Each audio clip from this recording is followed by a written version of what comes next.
The wedding dress glowed white-hot against the blacktop, a ghost in the Nevada dust. A woman stood beside a dead Buick Skylark, veil tangled in sagebrush, mascara tracking dark lines down her cheeks.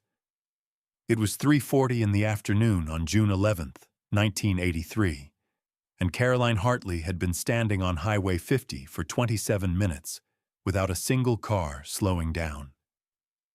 Until the powder blue Chevy pickup appeared, shimmering through heat waves. Tom Bennett saw the figure from half a mile out. His first thought was mirage.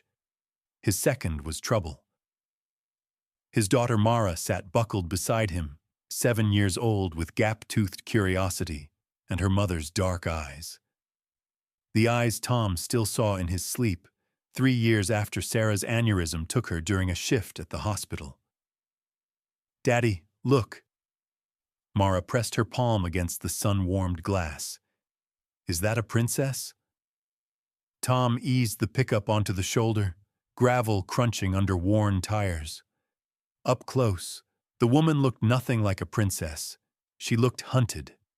Her gown was torn at the hem, dusty at the knees. She held a small beaded purse in both hands like a shield. "Car trouble?" Tom called through the open window. Caroline's voice came out hoarse. "Radiator. It just died." "Pop the hood. Let me look." While Tom bent over the engine, radiator hose split clean through bone-dry reservoir.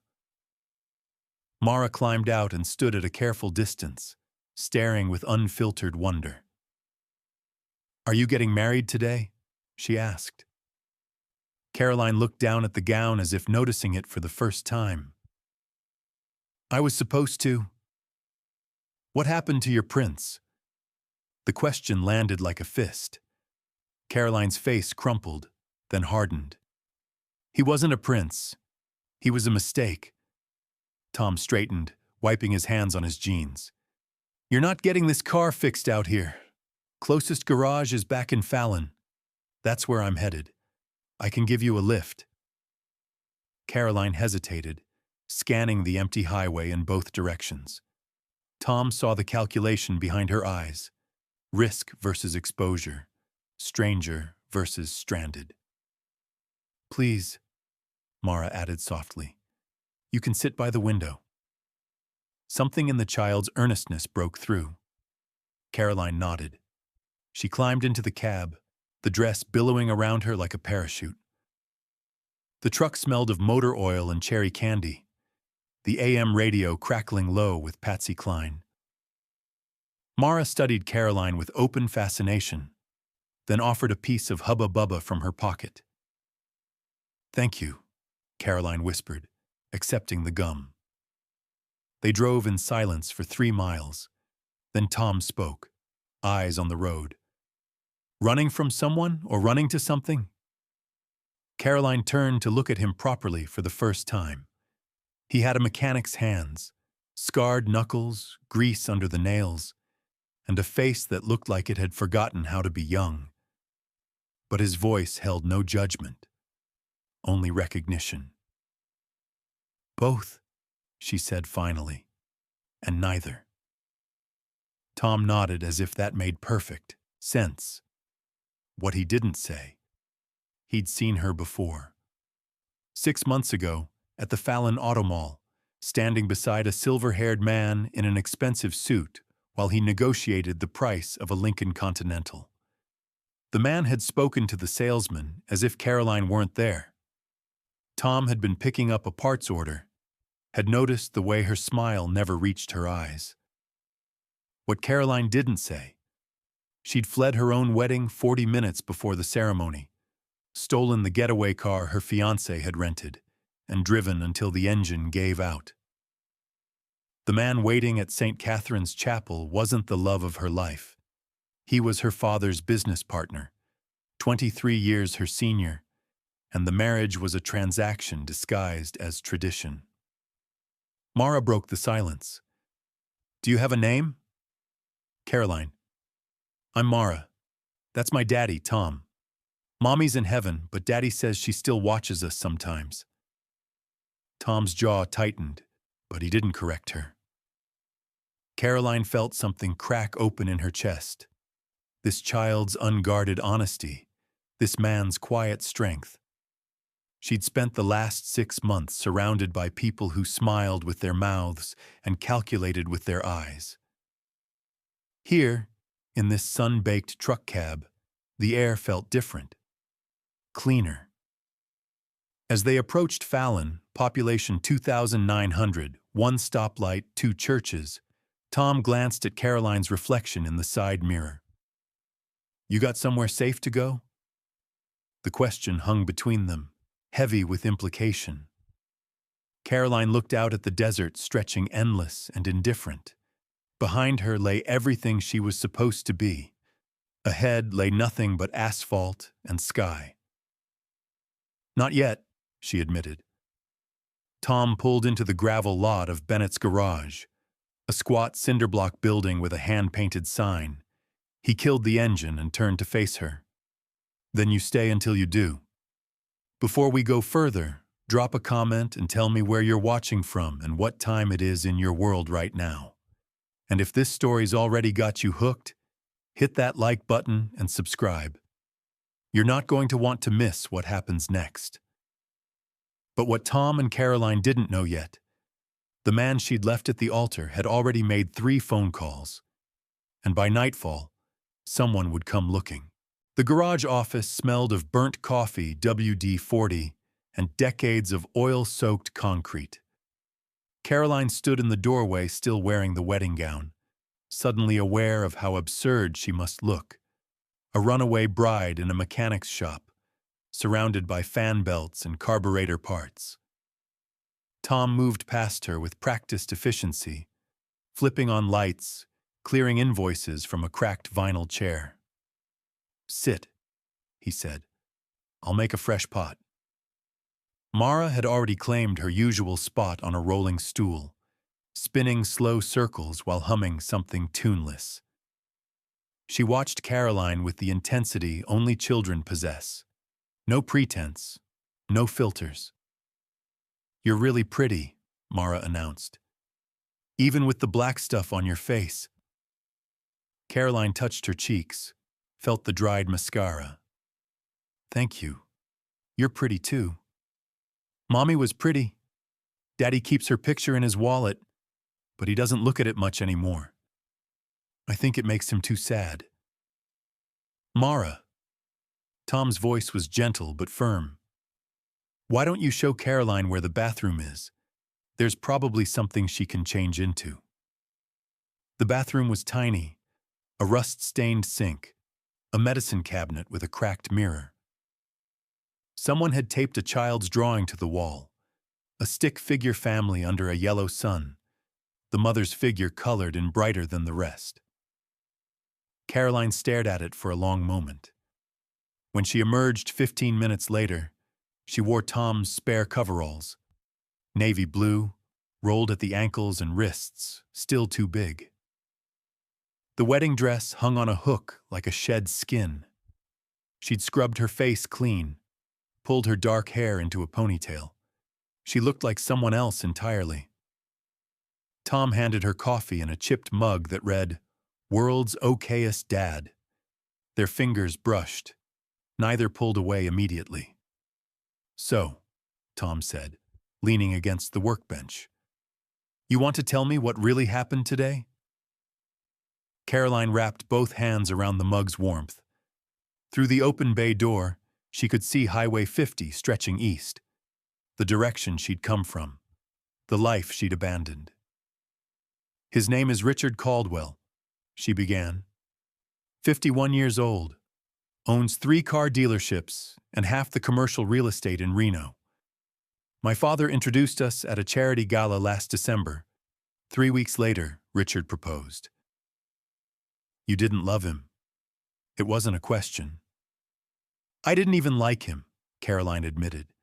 "But my father, he's been drowning in debt for 2 years. Bad investments, worse gambling habits. Richard offered to buy out his loans, refinance the family business. All he wanted in return was me." Mara had stopped spinning. She watched Caroline with solemn understanding, as if she'd heard stories like this before, though she was too young to name them. "And this morning?" Tom prompted. "This morning I put on the dress, let my mother pin the veil, listened to my father's speech about duty and family legacy. Then I looked at myself in the mirror and realized," her voice caught, "realized I'd rather have nothing than spend my life as someone's transaction." Tom nodded slowly. "So you ran." "So I ran." "And the car?" "Richard had rented it for the honeymoon. Keys were in my purse. I just drove." The coffee had gone cold between Caroline's palms, but she kept holding it like an anchor.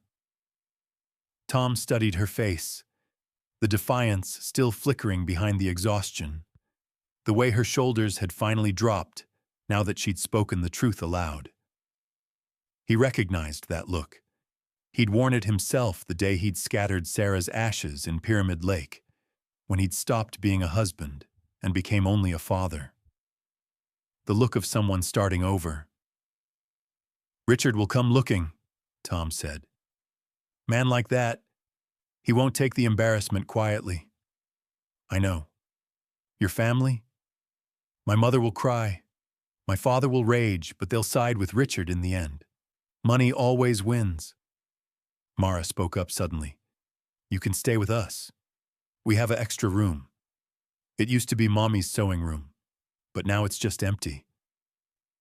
Tom shot his daughter a look, half warning, half something softer.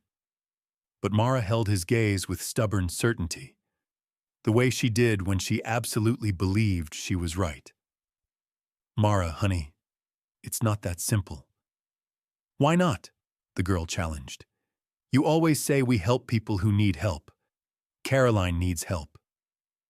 The logic was airtight, delivered with 7-year-old conviction. Tom felt something shift in his chest. Pride, maybe, or the ghost of Sarah's influence still shaping their daughter's heart. He turned back to Caroline. "I can't pay much, but I need someone to handle the front desk, answer phones, manage the books. Previous girl quit last month to move to Sacramento. Job's yours if you want it." Caroline blinked, disbelief warring with hope. "You're serious?" "Room upstairs, small but clean. Meals included. We'll figure out the rest as we go." "You don't even know me." Tom's smile was sad and knowing. "I know you ran toward nothing instead of settling for something wrong. That tells me enough." Outside, the sun had started its slow descent toward the Sierra Nevada. The light through the bay door turned gold and amber, painting everything in temporary warmth.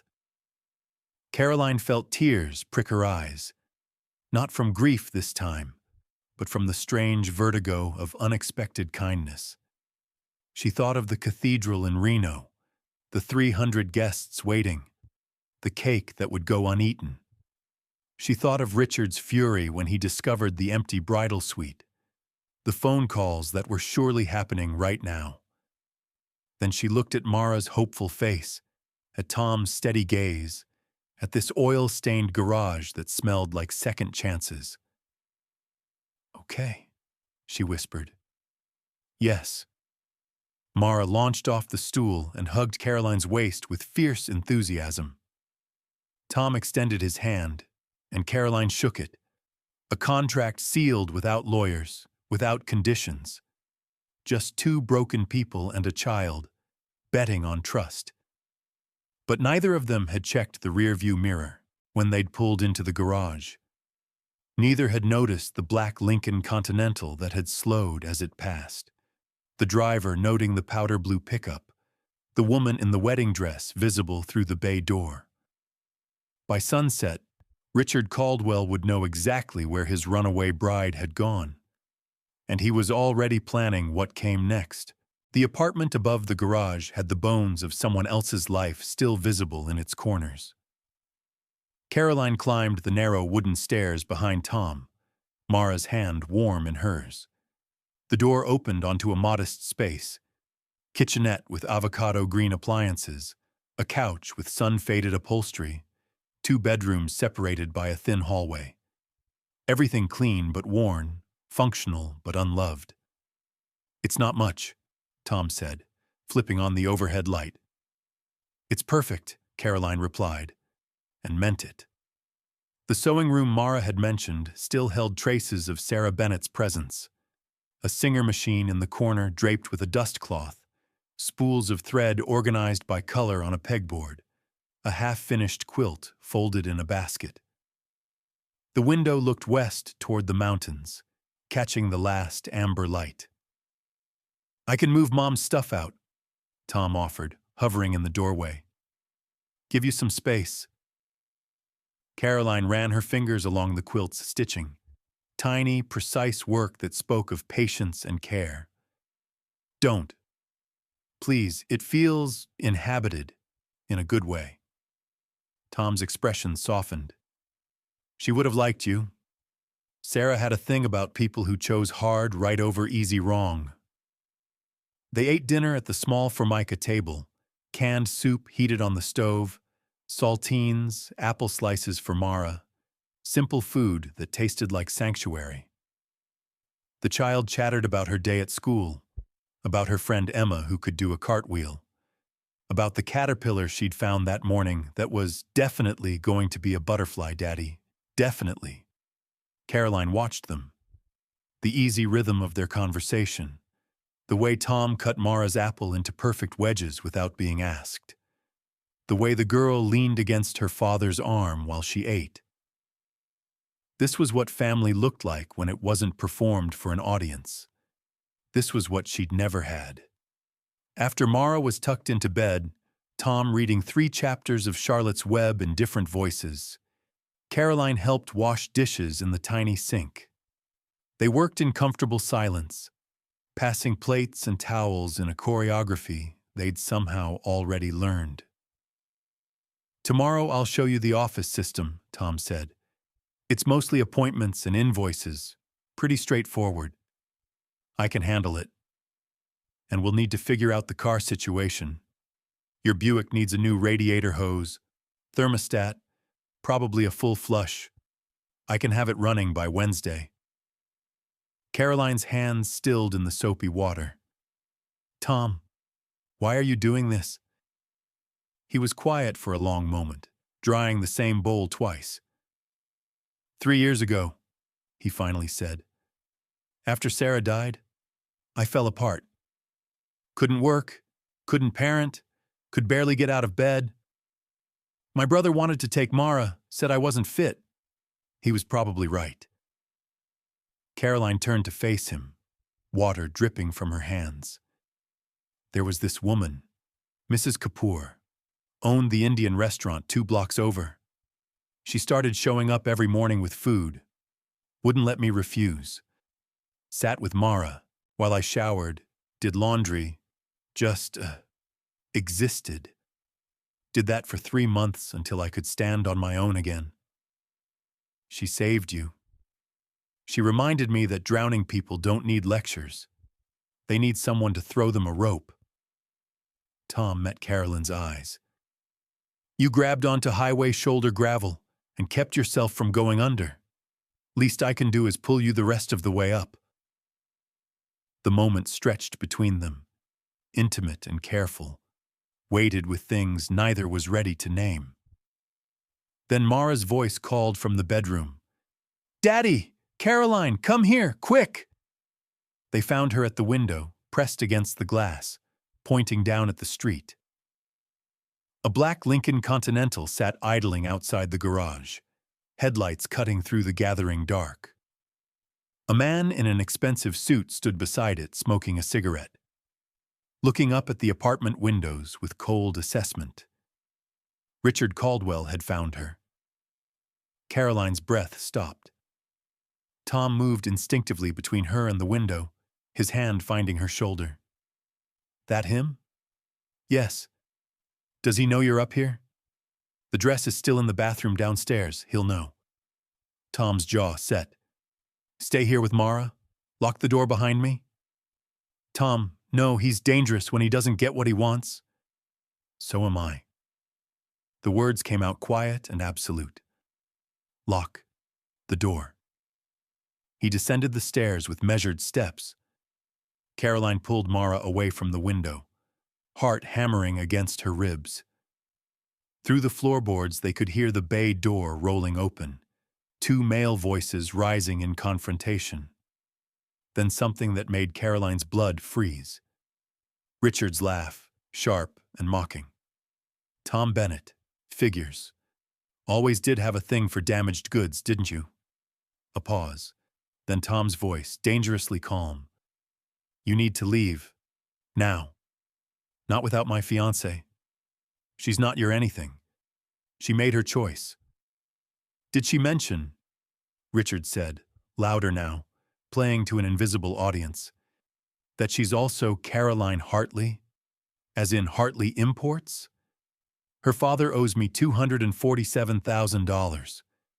That dress she's wearing? I paid for it. The rings, the venue, the honeymoon suite, all mine. She's not some fairy tale runaway, Bennett. She's collateral. Caroline felt the room tilt. Mara's small hand found hers. What's collateral mean? It means he's lying, Caroline whispered, but her voice shook. Downstairs, Tom had gone very still. When he spoke again, his tone had changed, recognition threading through the anger. Wait, Hartley Imports. Your father is James Hartley? You know him? Richard sounded amused. He tried to sell me a fleet of rebuilt engines last year. 4 of them blew gaskets within a month. Nearly bankrupted this garage fighting the lawsuit he threatened when I demanded refunds.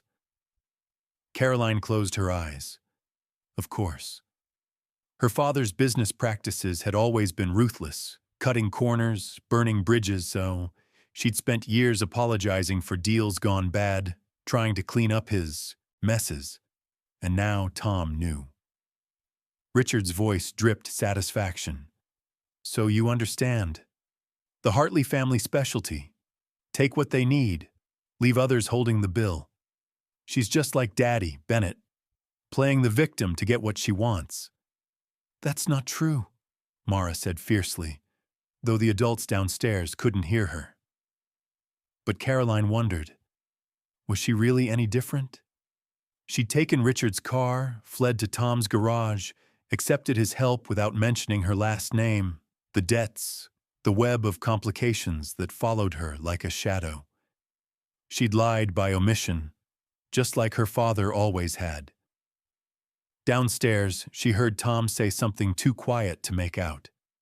Then Richard's footsteps retreating, the Lincoln's engine roaring to life, tires spitting gravel as he peeled away. Silence. Caroline waited. Mara pressed against her side, both of them barely breathing. When Tom's footsteps finally climbed the stairs, they were slower, heavier. He knocked once. It's me. Caroline opened the door. Tom stood in the hallway, his expression unreadable. For a long moment, neither spoke. You're James Hartley's daughter, he said finally. Yes. You didn't think to mention that? Would you have helped me if I had? The question hung between them like a blade. Tom looked past her to where Mara watched with wide, worried eyes. Then back to Caroline's face, the defiance and shame warring there. I don't know, he admitted. And somehow, that honesty hurt worse than anger would have. Morning came cold and gray, the kind of June dawn that forgot it was supposed to be summer. Caroline woke on the couch where she'd insisted on sleeping, unwilling to claim the sewing room now that everything felt different.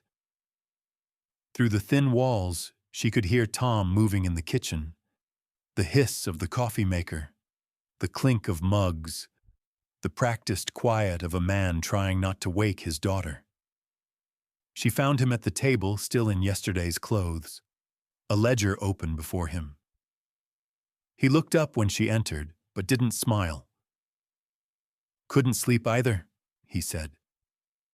Caroline poured herself coffee, wrapped her hands around the heat.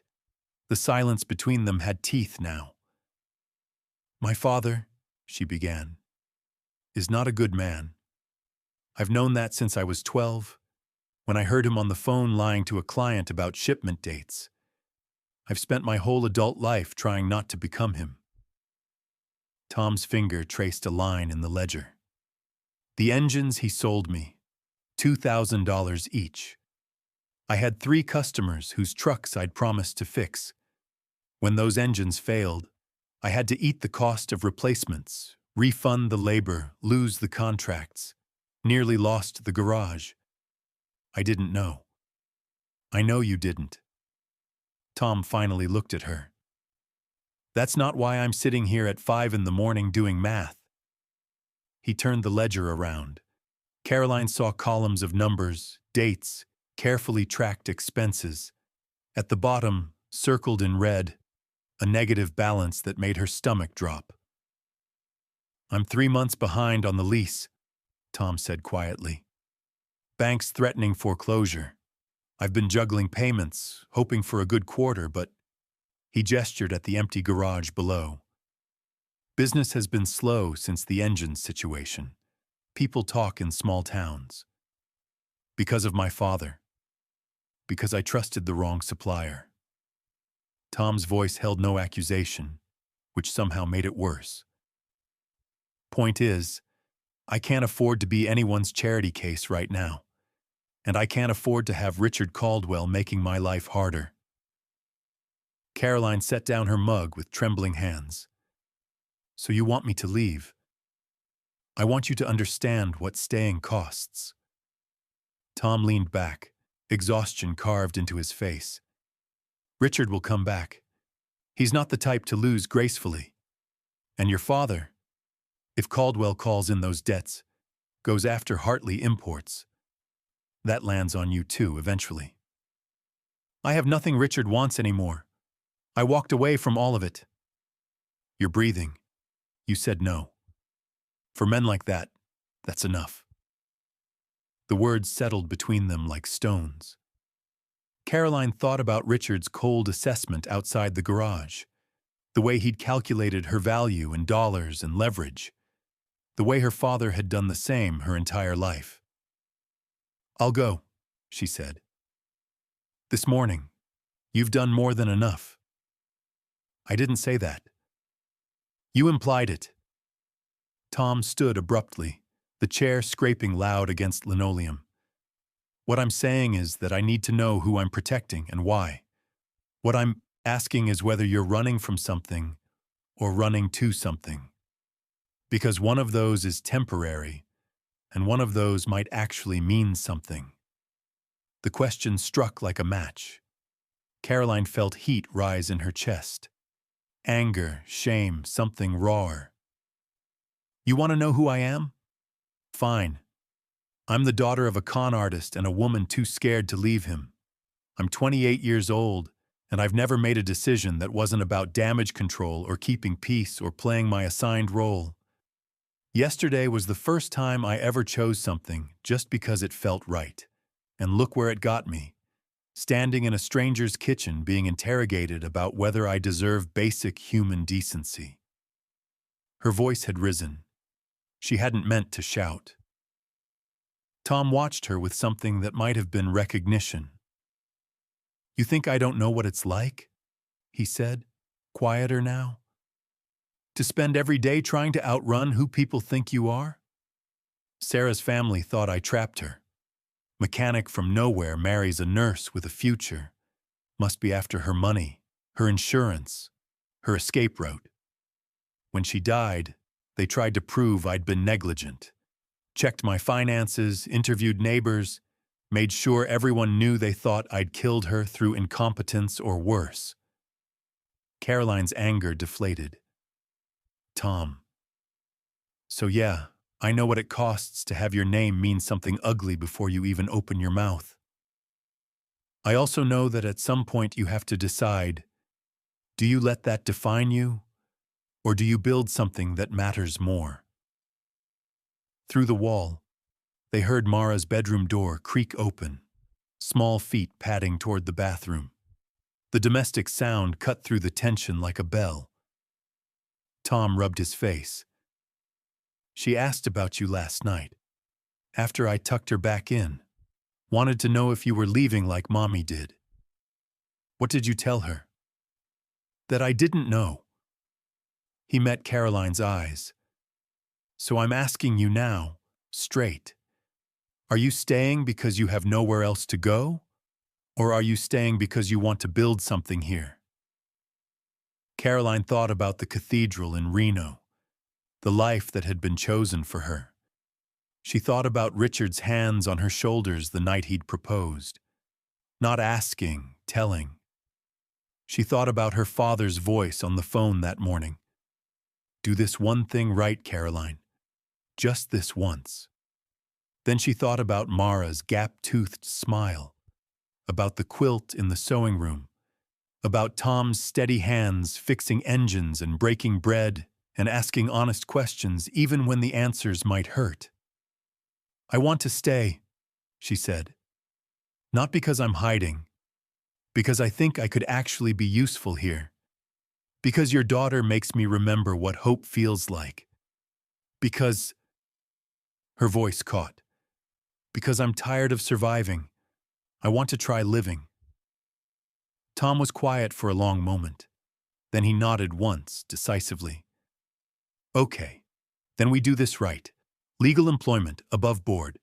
I pay you minimum wage, you handle the front office, we both work our asses off to keep this place solvent. Deal. And when Richard comes back, and he will, we face him together. No secrets, no separate battles. Together, Caroline agreed. They shook hands across the table, and this time it felt different. Not rescue and gratitude, but partnership. Equals choosing collaboration. Mara appeared in the doorway, hair wild from sleep, dragging her stuffed rabbit. Are we having pancakes? Absolutely, Tom said, the first real smile of the morning breaking across his face. Can Caroline help? She probably knows princess pancake recipes. Caroline laughed, unexpected and genuine. I don't know about princess recipes, but I make a pretty decent Mickey Mouse. As they moved through the morning ritual, mixing batter, heating the griddle, Mara narrating an elaborate story about her rabbit's adventures, Caroline felt something shift in her chest. This strange, improvised family, held together by necessity and choice in equal measure. It wasn't the life she'd imagined. It was better. But outside, a storm was gathering. Richard Caldwell sat in his Reno office, making phone calls. To judges, to reporters, to her father. Building a case, leveraging connections, preparing to destroy what he couldn't control.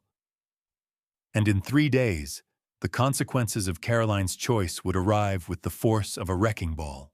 The phone started ringing Tuesday morning at 8:15, and it didn't stop for 3 days. Caroline stood at the front desk of Bennett's garage, the receiver pressed to her ear, listening to the 6th cancellation that hour. Mrs. Henderson, who'd scheduled a transmission rebuild, spoke in the careful tone people use when delivering bad news to someone they pity. It's just that my husband heard some things, dear, about your situation, and we think it's best if we take our business elsewhere. Nothing personal. Everything was personal. By noon, the appointment book looked like a mouth with missing teeth, gaps where loyal customers had been. Tom worked in the bay, replacing brake pads on a Ford pickup, but Caroline saw the tension in his shoulders, heard the wrench slip and clang against concrete. Mara sat cross-legged on the office floor, coloring aggressively. She'd stopped humming 2 hours ago. Daddy's mad, she said without looking up. He's worried, Caroline corrected gently. Same thing. The bell above the door chimed. Caroline looked up to see Alice Porter, owner of Porter's Diner 2 blocks down. 60-something, iron-gray hair, The kind of woman who knew every secret in Fallon because people confessed over her coffee. "Heard you're the runaway bride," Alice said without preamble. Caroline's defenses rose. "News travels fast. Honey, in this town, news travels at the speed of gossip, which is faster than light." Alice leaned against the counter, studying Caroline with shrewd eyes. "Also heard Richard Caldwell's been calling around, telling anyone who'll listen that you're a con artist, that Tom's harboring a criminal, that your daddy's a fraud who'll bring lawsuits down on anyone who associates with you." The words landed like punches. Caroline felt Mara's coloring stop behind her. "Is any of it true?" Alice asked. "Some of it. The parts about my father, mostly. The parts about me." Caroline's voice steadied. "I left a man who treated me like property. That's my only crime." Alice nodded slowly. "Figured as much. Men like Caldwell don't throw tantrums unless they've lost something they think they owned." She pulled a folded paper from her apron pocket. "Which is why I'm here. This is a catering order. 20 sandwiches, potato salad, sweet tea, for tomorrow's Rotary Club lunch. I'm too swamped to handle it, and I'm recommending they move the meeting here, to the garage." Caroline blinked. "What? You do take lunch orders, don't you? Tom's got that break room in back. Seats 20 easy." "We've never, Alice, why would you do this?" The older woman's expression softened. "Because 23 years ago, I left my first husband in the middle of the night with my daughter and $40. Drove to Fallon with nothing but a suitcase and a dream about opening a restaurant. This town could have crucified me. Some tried. But a few people decided I deserved a chance to prove who I really was instead of who I'd been married to." She pushed the paper across the counter. "Rotary Club has 35 members. Half of them will show up out of curiosity. The other half will come because they trust my judgment. You serve good food, treat them with respect, show them you're not the villain Caldwell's painting. Word will spread faster than the lies." Caroline's throat tightened. "I don't know how to thank you." "Don't thank me yet. You still have to cook." Alice smiled. "But you strike me as someone who's good under pressure." After Alice left, Tom emerged from the bay, wiping his hands. He'd heard the entire conversation. "Can you actually cook for 20 people?" he asked. "I have no idea," Caroline admitted. "But I'm going to try." That night, they turned the break room into a makeshift catering operation. Tom cleared tools and parts, scrubbed the folding tables until they shone. Mara helped Caroline cut vegetables, her small hands careful with the butter knife Tom had deemed safe. They worked until midnight, roasting chicken, mixing potato salad, baking rolls from a recipe Caroline found in one of Sarah's cookbooks. The kitchen smelled like hope and desperation. "What if no one comes?" Caroline asked, sealing the last container. Tom looked up from where he was setting chairs. "Then we eat 20 sandwiches and try again tomorrow." But when noon arrived Wednesday, they came.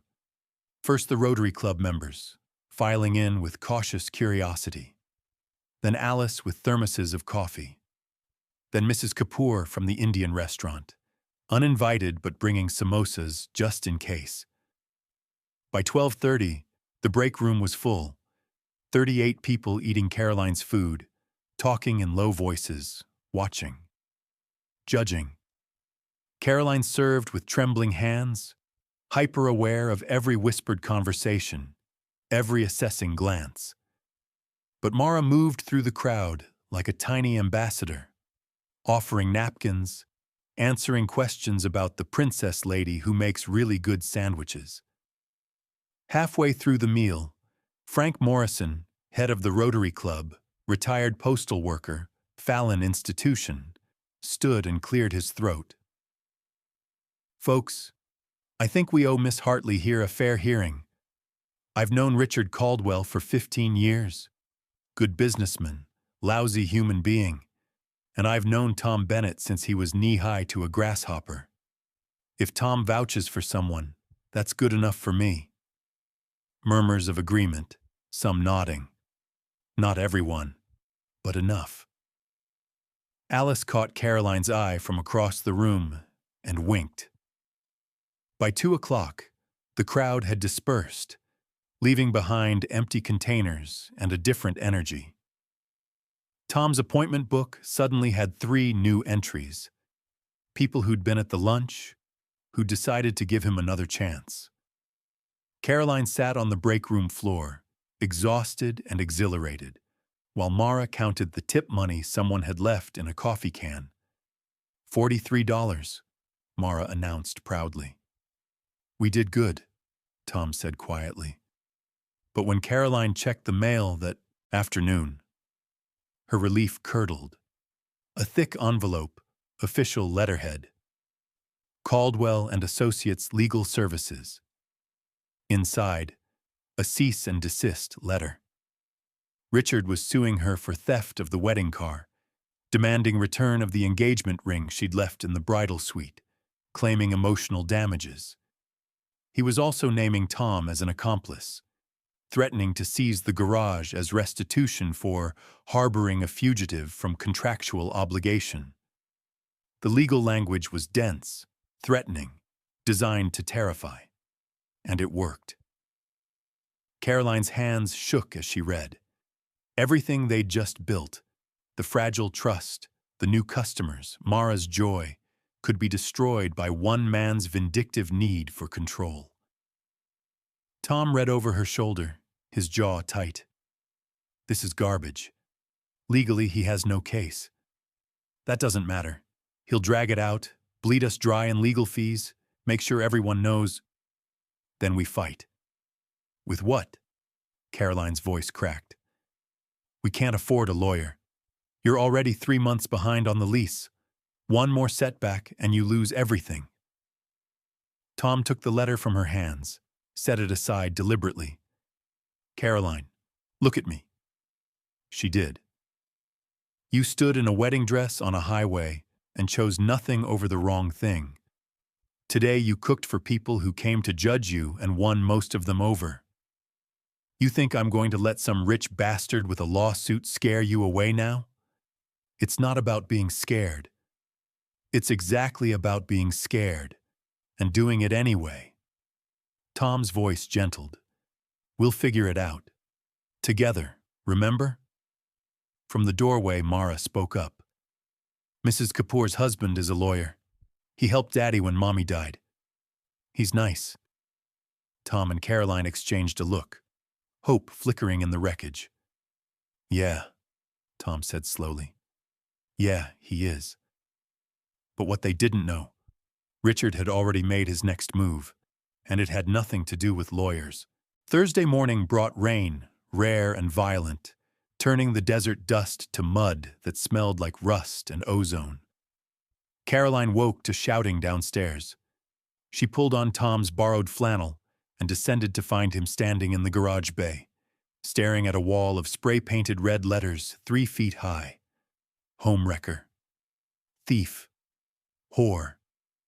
The words dripped like wounds. Mara stood in the office doorway, still in her pajamas, her face pale with confusion. Daddy, what do those words mean? Tom's voice came out strangled. Go back upstairs, baby, now. But now, Mara. The child fled, and Caroline heard her small feet pounding up the stairs, a door slamming. She moved closer to Tom, saw his hands shaking with rage or helplessness, or both. It was Richard, she said quietly. Or someone he paid. Tom's jaw worked. Doesn't matter. The message is clear. They'd parked Caroline's newly repaired Buick in the bay overnight. Its windshield was now shattered, tires slashed, the interior torn apart. Months of work destroyed in minutes. But worse was the implication. Someone had been here, inside their space while they slept above. The violation burned worse than the vandalism. Sheriff Dale Martinez arrived within the hour, a weathered man in his 50s who'd known Tom since high school. He took photos, made notes, but his expression told the story before his words did. "No cameras, no witnesses, nothing we can prosecute," he said. "And Tom, you know how these things go. Unless you caught him red-handed. So we do nothing." Caroline's voice was sharp with frustration. Martinez looked at her with something like pity. "Ma'am, I've gotten 3 calls this week asking if there's an active warrant out for you. Richard Caldwell's been very thorough about spreading his version of events. Half the county thinks you're a criminal. The other half thinks you're a gold digger. My hands are tied unless there's actual evidence of a crime I can investigate. Breaking and entering isn't a crime? It is when we can prove who did it." After the sheriff left, Tom set about cleaning, scrubbing the walls with solvent that burned their throats, sweeping glass, boarding up the windshield. Caroline helped in numb silence, the red letters still visible beneath the chemical streaks like a scar. By noon, 4 more customers had called to cancel. By 2, Alice Porter stopped by with a grim face. Someone called the health inspector. Anonymous tip about unsanitary food prep conditions. He's coming tomorrow to inspect the break room. "We served 1 meal," Caroline said, disbelief sharpening to anger.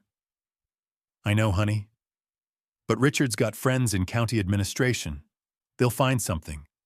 Expired fire extinguisher, improper ventilation, doesn't matter. It's about creating a paper trail." Tom slammed his fist against the workbench, the sound echoing through the bay. "I'm done playing defense. I'm going to Reno." Confronting him directly. "Tom, no," Caroline started. "Yes." He turned to face her, and she saw something dangerous in his eyes, the edge that came from a man pushed past his breaking point. "He wants to destroy us piece by piece? Fine, but he does it to my face. That's exactly what he wants. You show up angry, make a scene, give him ammunition to paint you as the aggressor. I don't care what he paints me as." The shout echoed. Upstairs, they heard Mara's door open, then close quietly. Tom's face crumpled. "She heard.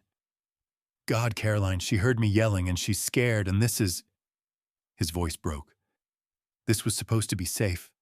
The garage, the apartment, us. I was supposed to keep her safe." Caroline crossed to him, took his face in her hands, intimate and grounding. "You've kept her safe. You've kept both of us safe. But we can't beat Richard by becoming as cruel as he is. Then how do we beat him? We don't." The words felt like defeat even as she spoke them. "Tom, maybe it's time I leave. Go somewhere far enough that he can't follow. Take the target off your back. Don't you dare." Tom's hands covered hers, holding them against his face. "Don't you dare run now. Not after everything. What's the alternative? Watch him destroy your business? Put Mara in danger? I can't." Caroline's voice shattered. "I can't be the reason you lose everything that matters." They stood in the wrecked garage, rain drumming on the metal roof, holding each other like drowning swimmers. In 3 days, they'd built something fragile and real. Partnership, family, hope. And now it was being systematically dismantled by a man who couldn't bear to lose. The sound of a car pulling up cut through their despair. They separated, looked toward the bay door. A silver Mercedes, pristine, expensive, completely out of place in this oil-stained world. James Hartley climbed out. Caroline's father looked older than she remembered, grayer, thinner, the expensive suit hanging loose on his frame. He stood in the rain for a moment, staring at his daughter through the open bay, and his expression was unreadable. "Caroline," he said, "we need to talk." Everything inside Caroline went cold and hard. "There's nothing to say." "There is." James stepped into the garage, ignoring Tom's protective stance. "Richard called me, told me what he's doing, the lawsuits, the vandalism, the systematic destruction of your life here." He paused. "He asked for my blessing, and you gave it to him." "Not a question." "No." James's voice was quiet. "I told him to stop." The words hung in the air like a foreign language. Caroline stared at her father, searching for the trap, the angle, the manipulation she knew was coming. "Why would you do that?" she asked. James looked around the garage, at the spray-painted walls, the destroyed car, the evidence of violence. Then at Tom, still standing close to Caroline, protective and steady. "Because I watched my daughter walk away from a wedding I'd arranged, a life I'd planned, a future I'd bought and paid for. And instead of crawling back begging for forgiveness, she built something real in 3 days." His eyes found Caroline's. "Something I never taught you. Something I maybe never had myself."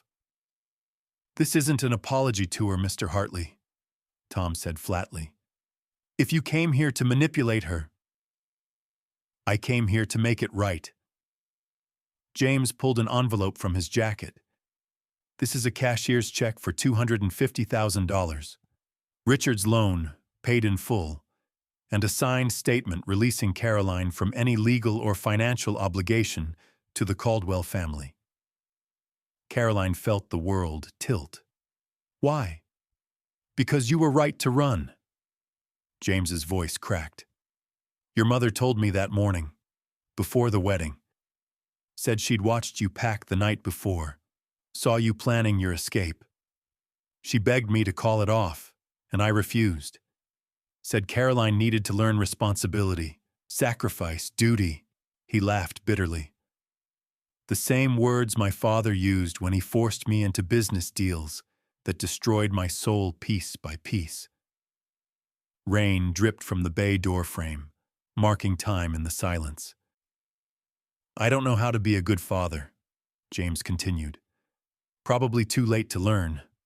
But I can be a decent human being for once. Take the money. Pay off Richard. Build your life here without my mistakes following you." Caroline looked at Tom, saw her own confusion reflected. This didn't erase 28 years of damage, didn't fix the broken relationship. But it was something. A beginning, maybe. Or at least an ending that didn't destroy them all. She took the envelope with trembling hands. "This doesn't mean we're okay," she said. "I know. But it means we might be someday." James nodded. "That's more than I deserve." He left the way he'd come, quiet, diminished, carrying the weight of choices made and regretted.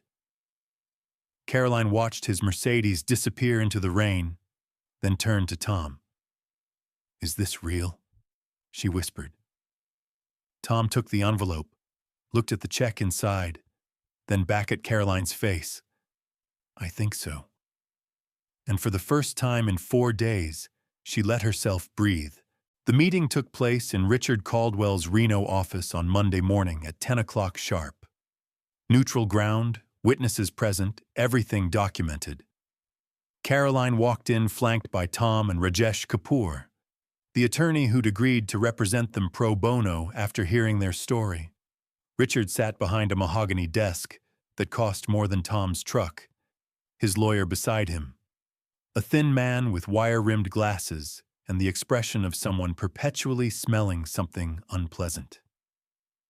"Miss Hartley," Richard said, his voice cordial and cold. "I see you've brought an entourage." "Mr. Caldwell," Caroline replied evenly. "I see you've lost weight. Spite doesn't suit you." Tom suppressed a smile. In the past week, Caroline had transformed. No longer the terrified woman in the wedding dress, but someone who'd found her spine in a mechanic's garage and learned to use it. Rajesh laid the cashier's check on the desk. Payment in full for James Hartley's outstanding debt. Upon receipt, you will drop all legal proceedings against Miss Hartley and Mr. Bennett, sign a mutual non-disclosure agreement, and cease all contact. No exceptions.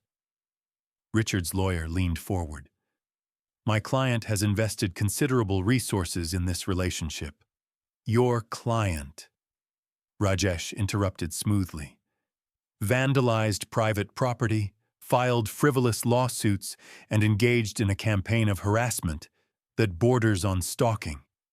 We have documentation, witness statements, and evidence that would make excellent material for both criminal charges and a civil suit for emotional distress.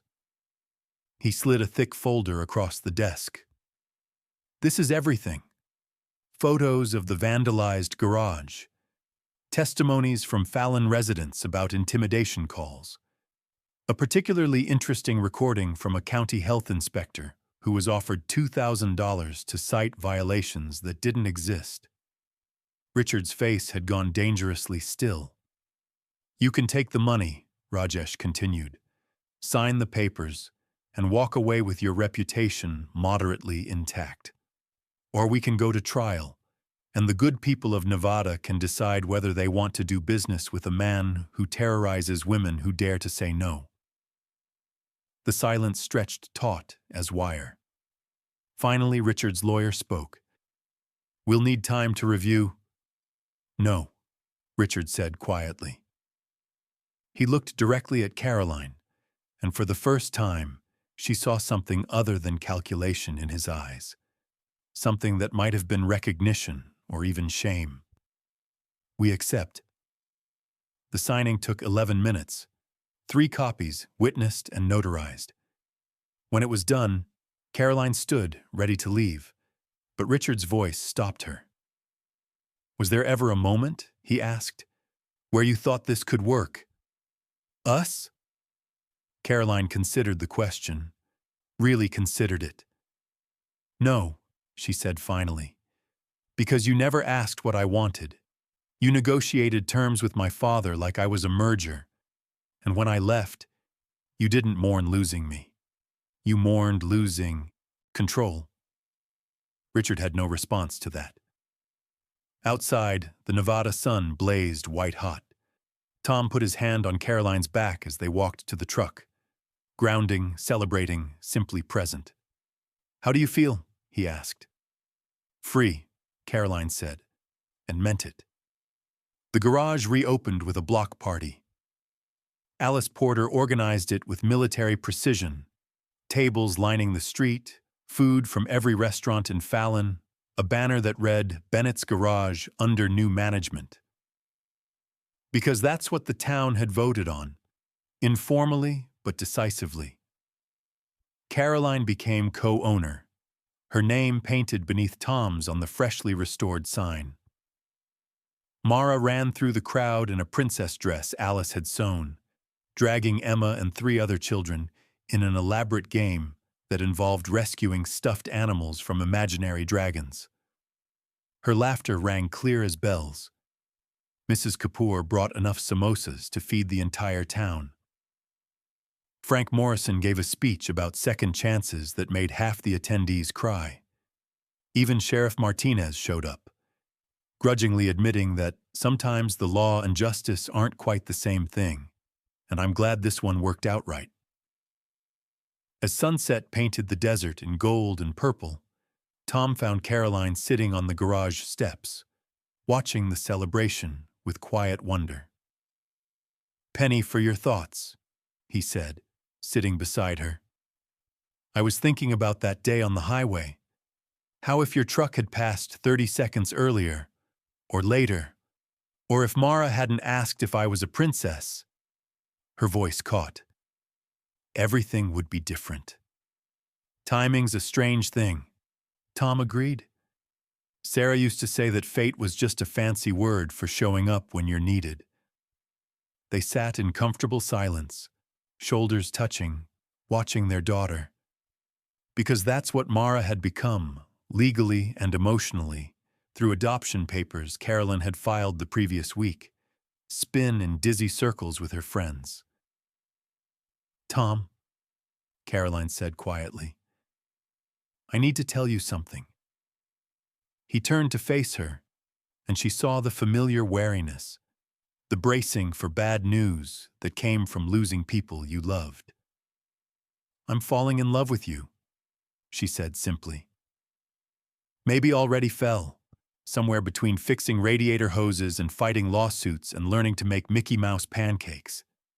And I needed you to know that before we go any further. Because I won't do what Sarah's family accused you of. I won't let you wonder if I'm here for safety or comfort or just because I had nowhere else to go." Tom's expression transformed, surprise giving way to something tender and raw. "I fell in love with you," he said, "the moment you took off that wedding dress and put on coveralls that didn't fit. When you chose work over rescue, partnership over charity." He took her hand, calloused palm against calloused palm. "Sarah will always be part of me, part of us, but that doesn't mean there isn't room for new love. Different love." Caroline leaned her forehead against his. "So what do we do now?" "We build," Tom said simply. "We wake up tomorrow and fix cars and raise our daughter and make a life worth living. Together." "Together," Caroline echoed. And as the stars emerged over the Nevada desert, as their friends celebrated around them, as Mara called out, "Daddy, Caroline, come dance!" They stood and joined the party. Two broken people who'd found each other on a desperate highway and built something neither could have imagined alone. 3 months later, on a crisp September morning, they would stand in front of Fallon's small chapel and exchange vows. Mara would be flower girl, Alice would bake the cake, and half the town would attend. Not because it was a spectacle, but because it was real.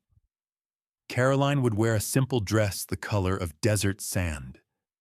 No veil, no father walking her down the aisle, just her own 2 feet, carrying her toward a man who saw her completely and loved her anyway. But that's not quite where this story ends. Some say even now, if you drive Highway 50 on a hot June afternoon, you might see a figure in white by the roadside. Not a ghost, but a legend. The bride who said no. The woman who chose nothing over the wrong thing and found everything she needed. They say she's still there, reminding every passing soul that sometimes the bravest thing you can do is walk away from what's expected and toward what's true. If this story moved you, do me a favor. Hit that like button, subscribe to the channel, and drop a comment telling me about a time you chose the hard right over the easy wrong. Your story matters, and who knows, maybe it'll be the next one I tell. The snow came early to Fallon that first December, soft and unexpected, turning the desert into something magical. Caroline stood at the garage bay door, watching fat flakes drift past the sodium lights, a mug of cocoa warming her hands. Behind her, the office glowed with the small Christmas tree Mara had insisted on decorating, every branch laden with homemade ornaments and mismatched lights. The garage had transformed in 6 months.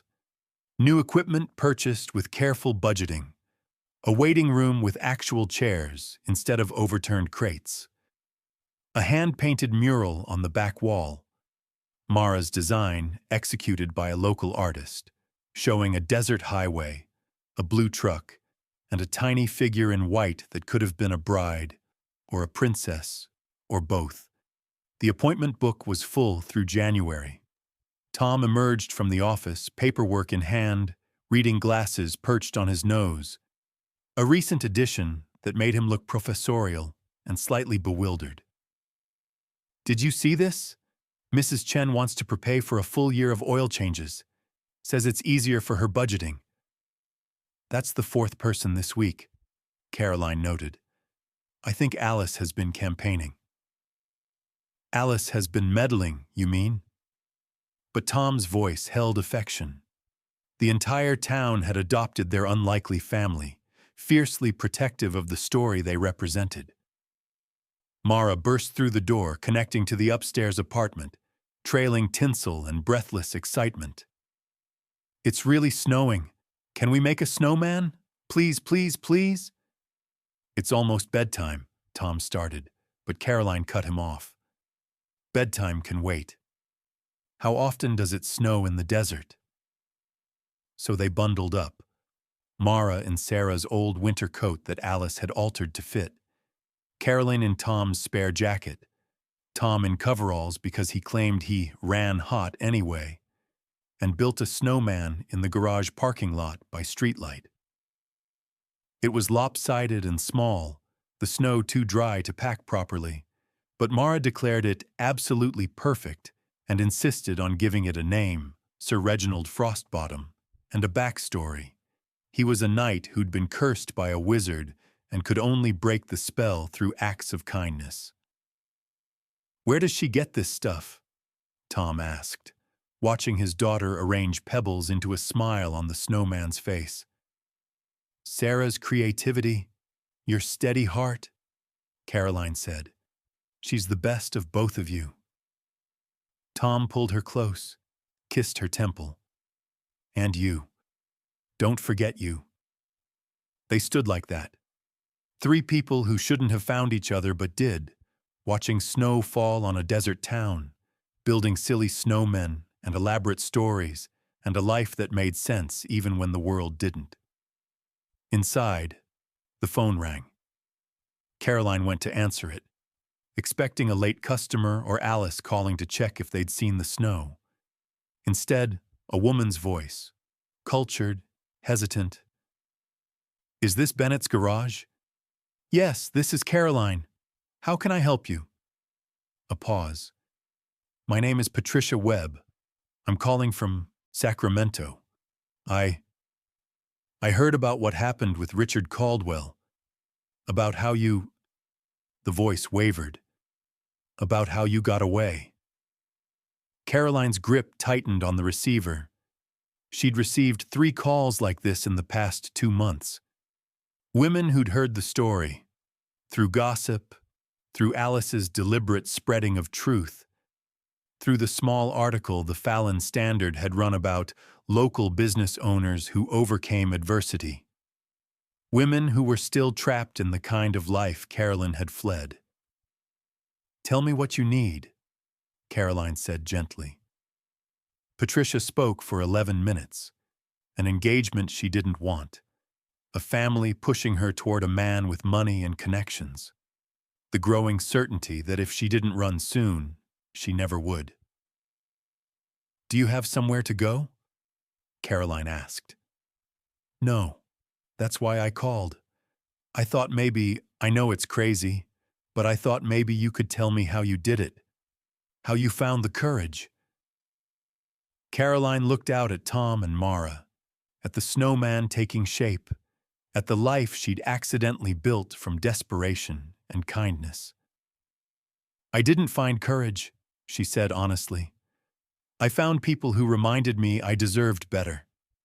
And once I remembered that, the rest became possible.